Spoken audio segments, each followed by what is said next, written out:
des textes juridiques régissant la protection du consommateur en Algérie. Est-ce que Madame Erzil est en ligne? Si elle n'est pas en ligne, on passe directement à la troisième contribution. Donc, Madame, qui sera présentée par Madame Barkat Johra, l'Université de Bijaya, donc, ici présente. Une contribution et une communication intitulée « Le consommateur face aux enjeux de la numérisation ». Vous avez la parole, Madame Barkat. Merci, Monsieur le Président. Tout d'abord, bonjour.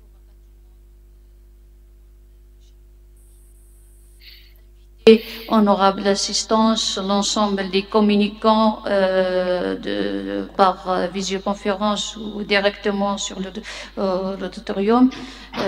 Bonjour à tous. Donc, ma contribution est portée sur le consommateur face aux enjeux de la numérisation. Comme vous le savez, la notion du consommateur est le concept le plus impacté par la révolution des technologies d'information. Cette dernière qui est marquée par l'apparition d'un nouveau système socio-économique numérisé fondé sur la virtualité des rapports commerciaux et économiques d'une manière générale.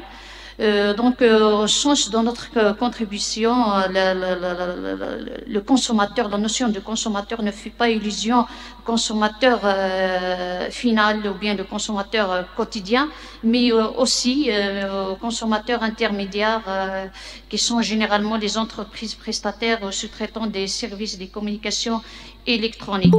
Donc, la numérisation, la digitalisation, l'électronisation sont des expressions, des synonymes de modernité, de développement, etc., qui font illusion à un mode de vie tout à fait différent et qui remet en cause le mode de vie en vigueur. Une question pertinente qui mérite d'être posée dans ce contexte, c'est de savoir si le cadre juridique actuel relatif à la protection du consommateur peut faire face aux enjeux de la régulation, de la numérisation. Donc, ma problématique peut-être c'est la problématique de toute la thématique posée au colloque. Donc, l'Algérie, à l'instar de la plupart des pays, a adopté un dispositif juridique qui exprime la volonté de l'État de s'intégrer dans la société internationale numérisée et le commerce international numérisé. Il reste que l'examen attentif des textes et des normes juridiques montre des lacunes et des insuffisances remarquables, soit en ce qui concerne le dispositif, les dispositions relatives aux droits du consommateur à la protection ou aux moyens de mise en œuvre de ce droit. Commençons par le droit du consommateur à la protection, que j'ai constaté un dispositif moins protecteur. Donc, la protection du consommateur tant qu'un droit fondamental qui est bien consacré à la fois par la Constitution et par les différents textes de loi qui ont veillé sur la consécration du bien-être du consommateur et la nécessité de rendre la numérisation à son service. Cela peut être déduit de l'examen du droit de la concurrence qui fait illusion à la notion du bien-être du consommateur comme objectif du droit de la concurrence. Donc, l'ordonnance 0303, notamment l'article 1er, dispose que la présente ordonnance a pour objet de réguler ainsi de suite et d'améliorer le bien-être du consommateur. Au sens de cet article, la protection s'étend aussi aux entreprises et aux professionnels en tant qu'acteurs économiques intervenant sur le marché en qualité de consommateurs intermédiaires, producteurs, prestataires de services et sous-traitants, ainsi de suite. Donc, l'objectif d'améliorer le bien-être du consommateur en droit de la concurrence a été apparent dans les différentes dispositions, notamment celle relative à l'interdiction des pratiques anticoncurrentielles qui touchent directement le consommateur, telles que les ententes, les ventes illicites et ainsi de suite, etc. Donc, le droit de la concurrence aussi, il prévoit d'autres modes de protection du consommateur. En ce qui concerne le droit du consommateur, des victimes des pratiques anticoncurrentielles à l'indemnisation, donc c'est quand même un point. Mais il reste que le droit de la concurrence, comme vous le savez, c'est un droit qui régit le marché. Donc la priorité, c'est de protéger le marché et la protection du consommateur en matière du droit de par le droit de la concurrence semble un peu marginal dans la mesure où l'objectif, c'est de protéger un intérêt ou bien un bien-être total de la concurrence. Le droit de la consommation aussi protégé, donc c'est un droit destiné à la protection du consommateur et à la répression des fraudes. J'ai évoqué le deuxième point, c'est par rapport essentiel dans ma communication, c'est comment rendre la numérisation au service du consommateur. Commençons par l'adoption des normes relatives au commerce électronique.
الجزائر في مشروع بناء العراقيل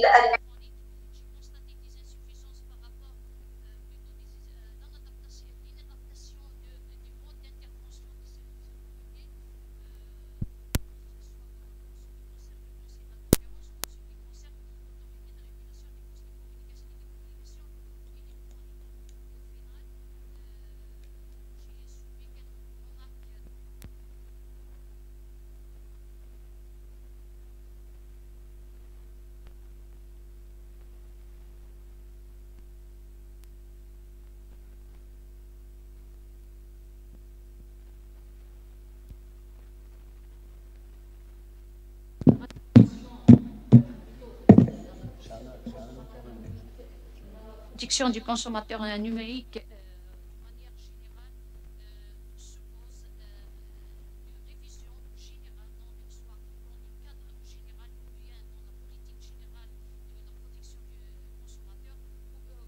Ou dans les moyens chargés de protéger le consommateur en lui offrant des moyens d'intervention plus techniques, plus efficaces et plus modernes.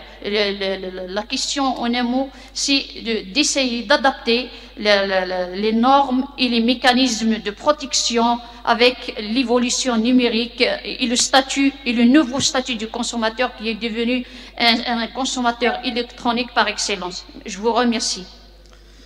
Merci à Madame Berkat pour cette communication intitulée « Le consommateur face aux enjeux de la numérisation » dans laquelle vous avez évoqué le consommateur numérique. Le droit de la consommation protège-t-il le consommateur? Et puis la mise en œuvre des moyens de protection du consommateur à travers des institutions nouvelles, inédites, qui sont les autorités de régulation, le Conseil de la concurrence. Bien entendu, vous avez lié le consommateur avec le droit de la concurrence. Puis, en citant des exemples des secteurs régulés comme celui des communications électroniques et une communication très importante dans laquelle vous n'hésitez pas de proposer la révision de certaines règles régissant la protection des consommateurs dans le cadre de la numérisation. Vous êtes donc remercié et بدون إطالة أحيل الكلمة للدكتور فيصل